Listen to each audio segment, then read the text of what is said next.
बागेश्वर की बद्रीनाथ धाम की साधना खत्म हुए 5 दिन हो गए हैं। 21 दिनों की कठिन साधना करने के बाद वापस लौटे बाबा बागेश्वर ने इन 5 दिनों में 5 ऐसे बयान दे दिए जिन्हें बहुत बारीकी से सुना और देखा जा रहा है। बागेश्वर बाबा के बयानों को एक तरफ राजनीतिक तूल मिल रहा है तो दूसरी तरफ ये सवाल भी उठ रहा है कि अचानक बाबा के बोल इतने बदले बदले क्यों हैं। बद्रीनाथ प्रवास के दौरान उन्हें भक्तों का प्यार, आशीर्वाद और गिफ्ट्स भी मिल रहे हैं। अब तो सीधा केदारनाथ से उनके लिए गिफ्ट आया है। तो वहीं गुजरात के दिव्य दरबार से पहले पंडित धीरेन्द्र शास्त्री को 1 करोड़ का चैलेंज मिल गया है। क्या है ये चैलेंज और क्यों शांति साधना के बाद लौटे बागेश्वर बाबा विरोधियों के निशाने पर आ गए हैं? देखिए हमारी एक्सक्लूसिव रिपोर्ट।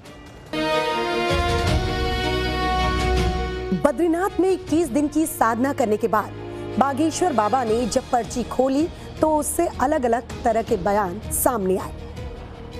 बागेश्वर बाबा पेट्रोल डीजल बचत पर बोले, नेताओं की सैलरी काटने को लेकर बयान दे दिया, कमजोर होते रुपए पर बोले, 1 नेशन 1 इलेक्शन पर बोले, कॉकरोच पार्टी और बेरोजगारी पर बोले और नीट पेपर लीक पर बोले। नीट का मुद्दा गर्म है, बच्चे, उनके माता पिता, टीचर्स सब के सब परेशान हैं। पेपर लीक के बाद 21 जून को दोबारा परीक्षा होनी है।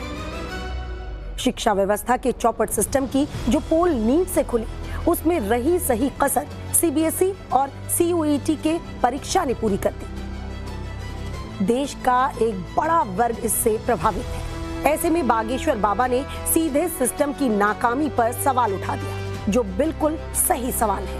लेकिन यह बयान वायरल होने के अगले ही दिन बागेश्वर बाबा का स्टैंड चेंज हो गया। जो सिस्टम अभी तक गलत लग रहा था वो सही लगने लगा। नीट पेपर के ट्रांसपोर्टेशन में वायुसेना का इस्तेमाल उन्हें सही लगने लगा।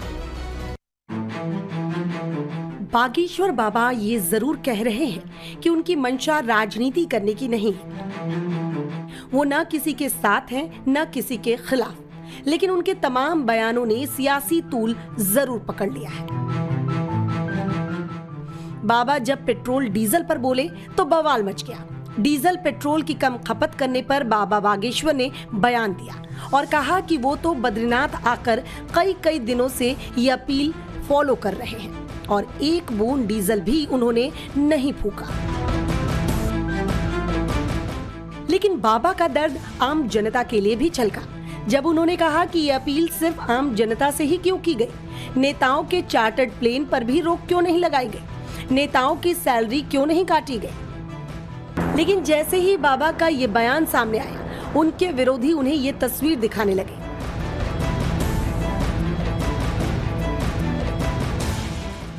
और पूछने लगे कि क्या बाबा की हाई-फाई लाइफस्टाइल को चलाने के लिए डीजल पेट्रोल नहीं लगता? क्या बागेश्वर बाबा जिस डिफेंडर कार से चलते हैं वो पानी से चलती है?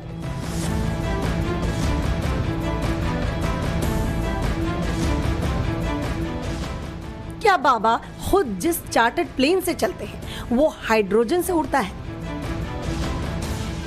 बात तो यहाँ तक चली गई कि बागेश्वर बाबा पर तंज कसते हुए उनसे पर्ची निकालकर डीजल पेट्रोल के दाम कम करने की मांग होने लगी।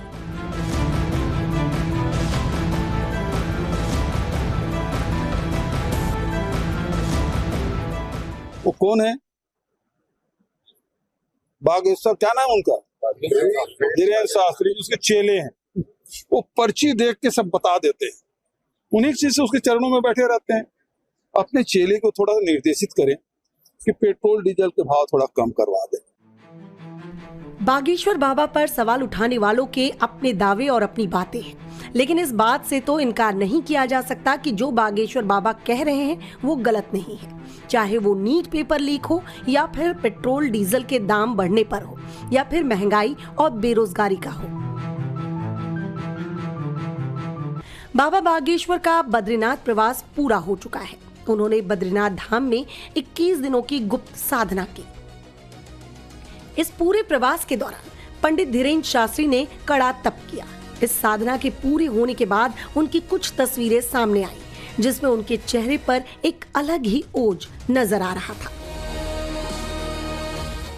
उनकी यह साधना नारायण पर्वत के बेहद कठिन इलाकों और नीलकंठ के किनारे बर्फीली वादियों में संपन्न हुई, जहां का तापमान 0 से नीचे रहता है। कड़े इम्तिहान के बीच बाबा बागेश्वर ने अपनी 21 दिनों की साधना को 2 हिस्सों में बांटा था, जिसमें पहले 11 दिन नारायण पर्वत पर एक विशालकाय चट्टान के नीचे बनी संकरी और छोटी सी गुफा में पूर्ण एकांत में घोर तप किया। इस दौरान वो बाहरी दुनिया और सोशल मीडिया से पूरी तरह से कटे रहे। अंतिम 10 दिन उन्होंने गुफा से बाहर आने के बाद प्राचीन खाक चौक हनुमान मंदिर में हनुमत आराधना और विशेष उपासना की। साधना से वापस आकर उन्होंने बद्रीनाथ धाम में श्री सत्यनारायण कथा की, जहां उन्हें उनके भक्तों से खूब सारा प्यार मिला। साथ ही दान दक्षिणा आशीर्वाद के साथ ही एक बहुत ही स्पेशल गिफ्ट भी मिला। नीट का मुद्दा गर्म है। बच्चे, उनके माता पिता, टीचर्स सब के सब परेशान हैं। पेपर लीक के बाद 21 जून को दोबारा परीक्षा होनी है। शिक्षा व्यवस्था के चौपट सिस्टम की जो पोल नीट से खुली, उसमें रही सही कसर सीबीएसई और सीयूईटी के परीक्षा ने पूरी कर दी। देश का एक बड़ा वर्ग इससे प्रभावित है। ऐसे में बागेश्वर बाबा ने सीधे सिस्टम की नाकामी पर सवाल उठा दिया, जो बिल्कुल सही सवाल है। लेकिन ये बयान वायरल होने के अगले ही दिन बागेश्वर बाबा का स्टैंड चेंज हो गया। जो सिस्टम अभी तक गलत लग रहा था, वो सही लगने लगा। नीट पेपर के ट्रांसपोर्टेशन में वायुसेना का इस्तेमाल उन्हें सही लगने लगा। बागेश्वर बाबा ये जरूर कह रहे हैं कि उनकी मंशा राजनीति करने की नहीं है। वो न किसी के साथ हैं, न किसी के खिलाफ, लेकिन उनके तमाम बयानों ने सियासी तूल जरूर पकड़ लिया है। बाबा जब पेट्रोल डीजल पर बोले तो बवाल मच गया।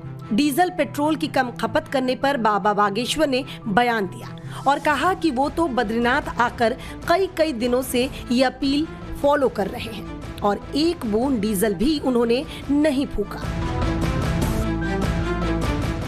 लेकिन बाबा का दर्द आम जनता के लिए भी छलका जब उन्होंने कहा कि ये अपील सिर्फ आम जनता से ही क्यों की गई। नेताओं के चार्टर्ड प्लेन पर भी रोक क्यों नहीं लगाई गई? नेताओं की सैलरी क्यों नहीं काटी गई? लेकिन जैसे ही बाबा का ये बयान सामने आया, उनके विरोधी उन्हें ये तस्वीर दिखाने लगे।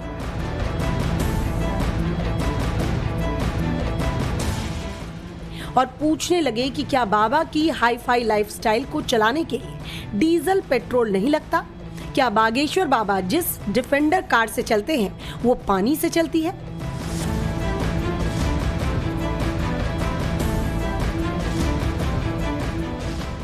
क्या बाबा खुद जिस चार्टर्ड प्लेन से चलते हैं वो हाइड्रोजन से उड़ता है?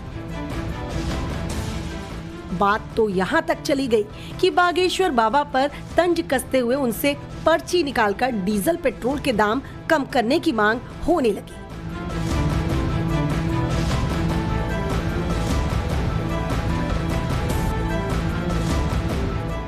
वो कौन है? बागेश्वर, क्या नाम उनका? धीरेन्द्र शास्त्री। उसके चेले हैं। वो पर्ची देख के सब बता देते हैं। उन्हीं चीज से उसके चरणों में बैठे रहते हैं। अपने चेले को थोड़ा निर्देशित करें कि पेट्रोल डीजल के भाव थोड़ा कम करवा दें। बागेश्वर बाबा पर सवाल उठाने वालों के अपने दावे और अपनी बातें हैं, लेकिन इस बात से तो इनकार नहीं किया जा सकता कि जो बागेश्वर बाबा कह रहे हैं वो गलत नहीं है। चाहे वो नीट पेपर लीक हो, या फिर पेट्रोल डीजल के दाम बढ़ने पर हो, या फिर महंगाई और बेरोजगारी का हो। बाबा बागेश्वर का बद्रीनाथ प्रवास पूरा हो चुका है। उन्होंने बद्रीनाथ धाम में 21 दिनों की गुप्त साधना की। इस पूरे प्रवास के दौरान पंडित धीरेन्द्र शास्त्री ने कड़ा तप किया। इस साधना के पूरे होने के बाद उनकी कुछ तस्वीरें सामने आई, जिसमें उनके चेहरे पर एक अलग ही ओज नजर आ रहा था। उनकी यह साधना नारायण पर्वत के बेहद कठिन इलाकों और नीलकंठ के किनारे बर्फीली वादियों में संपन्न हुई, जहां का तापमान 0 से नीचे रहता है। कड़े इम्तिहान के बीच बाबा बागेश्वर ने अपनी 21 दिनों की साधना को 2 हिस्सों में बांटा था, जिसमें पहले 11 दिन नारायण पर्वत पर एक विशालकाय चट्टान के नीचे बनी संकरी और छोटी सी गुफा में पूर्ण एकांत में घोर तप किया। इस दौरान वो बाहरी दुनिया और सोशल मीडिया से पूरी तरह से कटे रहे। अंतिम 10 दिन उन्होंने गुफा से बाहर आने के बाद प्राचीन खाक चौक हनुमान मंदिर में हनुमत आराधना और विशेष उपासना की।